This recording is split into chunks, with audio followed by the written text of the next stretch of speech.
तो आज था WWE मंडे नाइट रो का एपिसोड जो कि एंड हो चुका है और शो पर हमें Seth freaking Rollins versus Finn Balor के बीच बहुत ही ज्यादा धमाकेदार मैच देखने को मिला। और इसके अलावा WWE वालों ने ऑफिशियल कर दिया है Kevin Owens versus Sami Zayn के मैच को, जिसके बारे में हम बात करेंगे और बात करेंगे फुल डिटेल में आज हुए मंडे नाइट रो के एपिसोड के बारे में। तो शो की शुरुआत देखने को मिलती है सबसे पहले सैमी ज़ेन की तरफ से। सैमी ज़ेन रिंग में आते हैं जहां पर वो केविन ओवेंस के बारे में ही बात करते हैं और सैमी ज़ेन ये कहते हैं कि मेरे और केविन ओवेंस के बीच पहले भी बहुत बार मिसअंडरस्टैंडिंग हुई है। हम दोनों ने एक दूसरे को पहले भी धोखा दिया है, लेकिन इस बार केविन ओवेंस ने सारी हदों को पार कर दिया है। उसने मेरे करियर को एंड करने की कोशिश की है और इसका बदला मैं लूंगा। जिसके बाद केविन ओवेंस को एक सिंगल मैच के लिए चैलेंज कर देते हैं सैमी ज़ेन, लेकिन तभी एडम पियर वहां पर आते हैं और वो ये कहते हैं कि तुम्हारा और केविन ओवेंस का मैच हर किसी को देखना है, मुझे भी देखना है, लेकिन ये मैच तुम्हें नहीं मिलेगा क्योंकि तुम मेडिकली क्लियर नहीं हो और अगर ये मैच मैंने तुम्हें दिया तो केविन ओवेंस सही में तुम्हारे करियर को एंड कर देगा। जिसके बाद सैमी ज़ेन ये कहते हैं कि ठीक है भाई, अगर तुमने मुझे मैच नहीं दिया तो मैं रिंग नहीं छोड़ूंगा, मैं सारा दिन यहीं पर खड़ा रहूंगा। और सैमी ज़ेन जिद करने लगते हैं कि उन्हें मैच चाहिए केविन ओवेंस के अगेंस्ट। जिसके बाद एडम पियर ये कहते हैं कि ठीक है भाई, जैसी तुम्हारी मर्जी, अगर तुम्हें मैच चाहिए केविन ओवेंस के अगेंस्ट तो मैं तुम्हें मैच दूंगा, लेकिन ये एक ऑफिशियल मैच नहीं, एक अनसेशन मैच होने वाला है, यानी कि इस मैच की कोई भी जिम्मेवारी नहीं होने वाली है WWE वालों की। और WWE वालों ने ऑफिशियल भी कर दिया है Sami Zayn versus Kevin Owens के मैच को। लेकिन इसके बाद हमें देखने को मिलता है AJ Styles versus Dominik Mysterio के बीच एक सिंगल मैच। बात करें इस मैच के बारे में तो मैच में पूरी तरह से डोमिनेशन देखने को मिली एजे स्टाइल्स की तरफ से।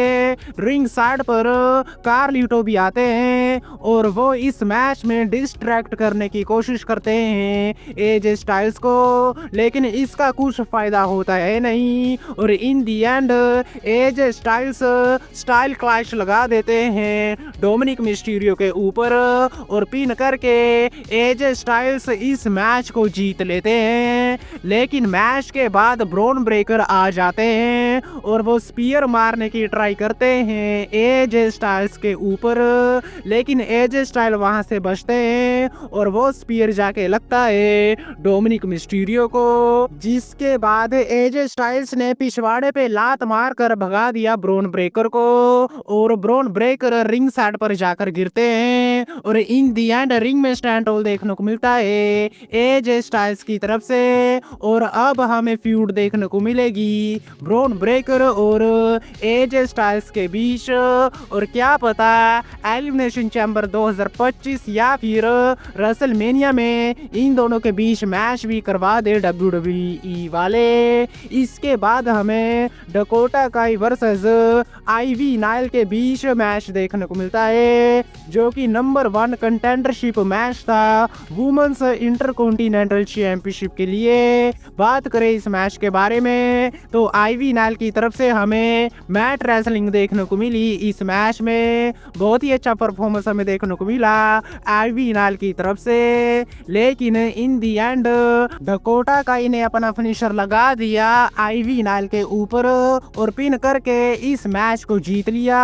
और एक बार फिर से मौका मिलने वाला है डकोटा डकोटा काई को इंटरकॉन्टिनेंटल चैंपियनशिप के लिए, जिसके बाद लायरा वेल्केरिया वहां पर आती हैं और वो डकोटा काई को कन्फ्रंट भी करती हैं। लेकिन इसके बाद हमें देखने को मिलते हैं world heavy weight champion Gunther, जो कि जे ऊसो का मजाक उड़ाते हुए क्राउड के बीच में से एंट्री करते हैं, जहां पर गुंथर ये कहते हैं कि जे ऊसो मेरे लेवल का नहीं है, वो गलती से रॉयल रंबल वाले मैच को जीत गया, लेकिन रसलमेनिया में वो नहीं जीतने वाला है और उसने मुझे चैलेंज करके अपने पाँव पर कुल्हाड़ी मारी है। जिसके बाद वो पैट मैकफे और एडम कोल से भी पूछते हैं कि क्या तुम दोनों को लगता है कि जे ऊसो मुझे हरा सकता है रसलमेनिया 41 में। जिसके बाद पैट मैकफी डरते डरते ये कहते हैं कि हाँ भाई, मुझे तो उम्मीद है कि जे ऊसो तुझे हरा देगा रसलमेनिया में। जिसके बाद ऐसा लग रहा था कि गुंथर अब पिटाई करेंगे पैट मैकफे की, लेकिन तभी वहां पर आ जाते हैं जे ऊसो। जिसके बाद एक बार फिर से इन दोनों के बीच हमें मैसी ब्रोल देखने को मिलती है। ऑफिशियल टीम वहां पर आती है, दोनों को सेपरेट करती है। तो ऐसे करके एक बार फिर से हमें इन दोनों के बीच ब्रोल देखने को मिली, लेकिन रसलमेनिया को मेन इवेंट करने वाली बात अभी भी मिसिंग है गुंथर और जे ऊसो के मैच से। लेकिन इसके बाद हमें पेंटा वर्सेस पीट डन के बीच एक सिंगल मैच देखने को मिलता है। बात करें इस मैच के बारे में, तो मैच में दोनों ही सुपरस्टारों की तरफ से हमें हाई फ्लाइंग एक्शन देखने को मिला। पेंटा ने हरिकेन राना भी लगाया पीट डन के ऊपर, लेकिन तभी रिंग साइड पर लुडवी काइसर आ जाते हैं, जो डिस्ट्रैक्ट करने की ट्राई करते हैं पेंटा को, लेकिन उल्टा पीट डन ही डिस्ट्रैक्ट हो जाते हैं। जिसके बाद पेंटा ने अपना फिनिशर पेंटा ड्राइव लगा दिया पीट डन के ऊपर और पिन करके इस मैच को जीत लिया। जिसके बाद रिंग साइड पर पीट डन और लुडवी काइसर दोनों ही आपस में भिड़ जाते हैं, लेकिन पेंटा इन दोनों के ऊपर सुसाइड डाइव लगा देते हैं और दोनों को ही चारों खाने चित कर देते हैं। और इन दी एंड रिंग में स्टैंड होल देखने को मिलता है पेंटा की तरफ से। लेकिन इसके बाद होता है रॉयकेल वर्सेस रोक्साना पेरेज के बीच qualify match women's Elimination Chamber match के लिए। बात करें इस मैच के बारे में, तो मैच बहुत ही बढ़िया रहा। मैच की शुरुआत में रॉयकेल ने उठा के पटका रोक्साना को, रिंग साइड पर लिव मॉर्गन भी थी, लेकिन इसके बाद रोक्साना पेरेज ने मैच में कमबैक किया और वो लगातार 2 सुसाइड डाइव लगाती हैं रॉयकेल के ऊपर। लिव मॉर्गन इस मैच में डिस्ट्रैक्ट करने की ट्राई करती हैं, लेकिन तभी बियांका ब्लेयर और नेओमी भी वहां पर आ जाती हैं और वो धोना शुरू कर देती हैं लिव मॉर्गन को। और इन दी एंड रिंग में रोक्साना पेरेज रॉयकेल को पिन करके मैच को जीत लेती हैं और रोक्साना पेरेज भी क्वालिफाई कर चुकी हैं वुमेन्स एलिमिनेशन चैम्बर मैच के लिए। लेकिन मैच के बाद बियांका ब्लेयर और नेओमी लिव मॉर्गन के ऊपर अटैक कंटिन्यू रखती हैं, लेकिन रॉयकेल लिव मॉर्गन को बचाती हैं। जिसके बाद रॉयकेल और लिव मॉर्गन को वहां से भागना पड़ जाता है और रिंग में स्टैंड होल देखने को मिलता है बियांका ब्लेयर और नेओमी की तरफ से। इसके बाद हमें न्यू डे यानी कि कोफी किंगस्टन और एक्जेवियर वुड देखने को मिलते हैं, जहां पर वो यही एक्सप्लेन करते हैं कि आखिर क्यों उन्होंने लास्ट वीक अटैक किया रे मिस्टीरियो के ऊपर। लेकिन वहां पर ड्रैगन ली आ जाते हैं, जहां पर ड्रैगन ली ये कहते हैं कि वो रे मिस्टीरियो का डेफिनेटली बदला लेने वाले हैं। जिसके बाद क्रूजो टूरो और जैक्विन वाइल्ड अटैक कर देते हैं कोफी किंगस्टन और एक्जेवियर वुड के ऊपर।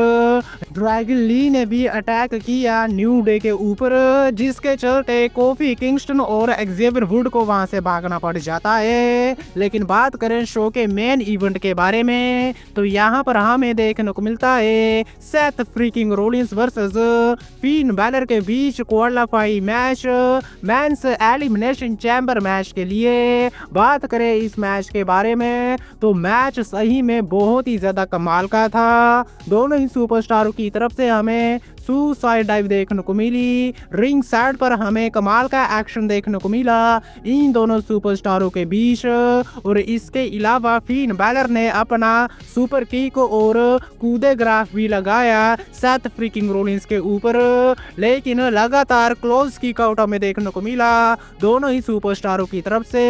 लेकिन मैच का रिजल्ट कुछ इस तरह से निकलता है, जब फिन बैलर ने कूदे ग्राफ तो लगा दिया सेथ रोलिंस के ऊपर, लेकिन वहां से सेथ रोलिंस ने किक आउट किया और आउट ऑफ नोवेयर अपना फिनिशर स्टॉम्प दे मारा फिन बैलर के ऊपर, जिसके बाद पिन करके इस मैच को जीत लिया सेथ फ्रीकिंग रोलिंस ने। और सेथ रोलिंस भी क्वालिफाई कर चुके हैं मेंस एलिमिनेशन चैम्बर मैच के लिए। और एक बार फिर से एलिमिनेशन चैम्बर में सेथ रोलिंस और सीएम पंक के बीच टक्कर देखने को मिलेगी, और सेथ रोलिंस के स्टैंड ऑल के साथ एंड हो जाता है मंडे नाइट रो का एपिसोड, जो कि बहुत ही ज्यादा बढ़िया रहा। लेकिन आज की वीडियो में बस इतना ही। वीडियो अच्छी लगी तो वीडियो को लाइक, चैनल को सब्सक्राइब करना मत भूलना, क्योंकि मैं लाता रहता हूँ ऐसी वीडियो।